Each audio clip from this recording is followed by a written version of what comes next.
보시겠죠? 잠시 기다리시면 보시겠죠.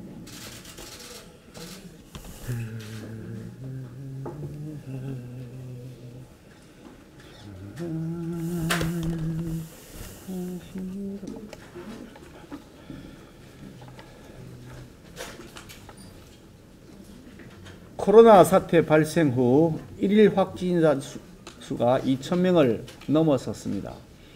사회적 거리두기 4단계 강화 조치를 비웃는 듯한 무서운 확산세를 보이고 있습니다. 그런데 정부는 방역이라는 이름으로 국민을 단속하고 국민에게 고통을 떠넘기는 것 이외에는 별다른 대책을 내놓지 못하고 있습니다.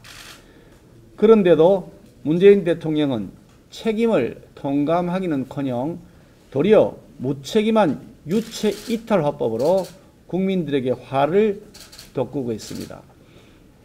문 대통령은 최근의 확진자 수 증가는 델타 변이 확산에 따른 전 세계적인 현상으로 우리나라는 여전히 다른 국가들보다 상대적으로 나은 상황이라면서 국민들 협조를 당부했다고 합니다. 우리 국민들 지난 1년 6개월간 정부의 방역 조치에 적극 협조했습니다. 학생들 등교 포기하고 군인들은 휴가를 포기했습니다. 기업들은 재택근무에 적극 협조했고 무엇보다도 소상공인과 자영업자들은 생업을 포기해야만 했습니다. 도대체 뭘 어떻게 더 협조하라는 겁니까? 사태가 이 지경이 되도록 문 대통령은 제대로 된 사과 한마디 없었습니다. 정부 무능에 대한 사죄가 먼저 선행돼야 되는 당연한 조치 아닌가요? 그런데 문재인 대통령은 오늘 문재인 케어 4주년 성과 보고대회를 연다고 합니다.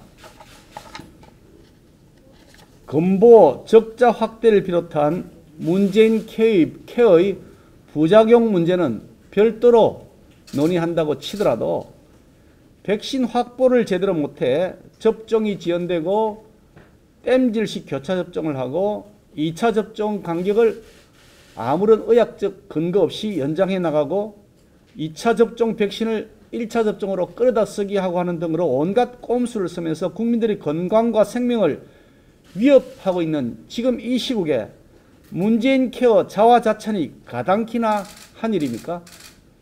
문재인 정권은 도무지 부끄러움조차 모르는 정권입니다. 5년 전 문재인 대통령의 말씀, 그것을 다시 한번 들려드릴 수밖에 없습니다. 정부의 불통, 무능, 무책임이 국민의 생명과 안전을 위태롭게 했고 민생 경제를 추락시켰습니다. 문재인 정부의 무능이야말로 코로나 슈퍼 전파자입니다.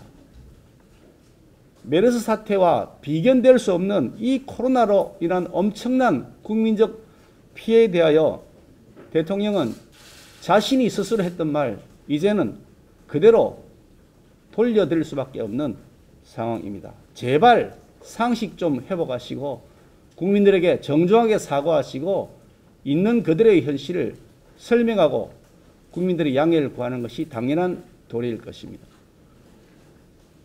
조국 전 장관의 배우자인 정경심 교수가 2심에서도 징역 4년을 선고받았습니다. 특히 조국 전 장관의 딸과 관련된 입시 비리 문제는 모두 유죄를 선고받았습니다. 부모 찬스를 악용한 허위 스펙 쌓기의 실체가 모두 사실로 확인된 것입니다.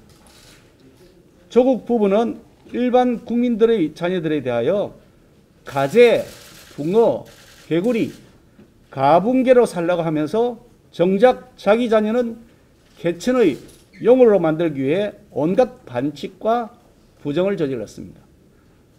입으로만 정의와 공정을 외쳤던 조국 전 장관에 대한 국민적 배신감과 분노는 어떤 말로도 표현할 수 없을 지경입니다. 그런데 그 당시에 민주당은 국민적 분노를 무시한 채 셀프 청문회 열었습니다. 그러면서 조국 전 장관 적극 옹호했습니다. 김정민 의원 했던 말 다시 말씀드리겠습니다. 단 한 가지라도 사실임을 증명하면 제가 조국 후보를 반대하겠다. 그렇게 얘기했습니다. 그러다가 나중에는 일부 사실이 드러나니까 내가 조국이냐고 버럭하면서 실소를 자아내게 한 바도 있었습니다.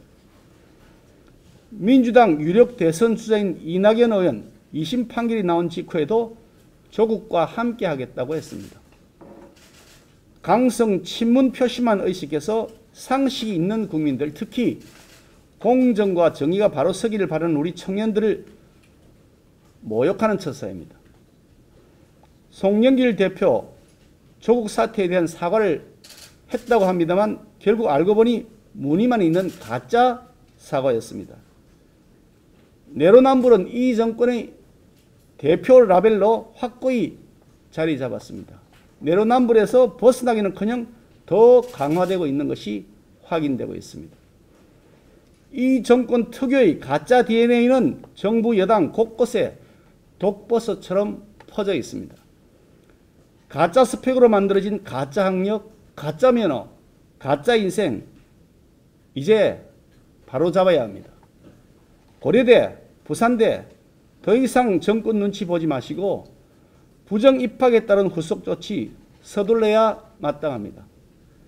이제라도 우리 청년들에게 공정과 정의가 살아있다는 사실을 보여줘야 할 것입니다. 그것이 학자로서의 당연한 기본적 양심입니다. 이 정권 권력자들의 그 더러운 입으로 더 이상 정의라니 공정이라니 하는 단어를 감히 입에 올리지 마시기를 권고합니다. 가짜 DNA를 얼룩진 이 정권이 자기 스스로 가짜 뉴스를 양산해내고 있으면서도 엉뚱하게도 그 가짜 뉴스를 지적하고 비판하는 언론에게 재갈을 물리겠다는 독재 악법의 추진을 즉각 중단할 것을 다시 한번 강력히 촉구합니다.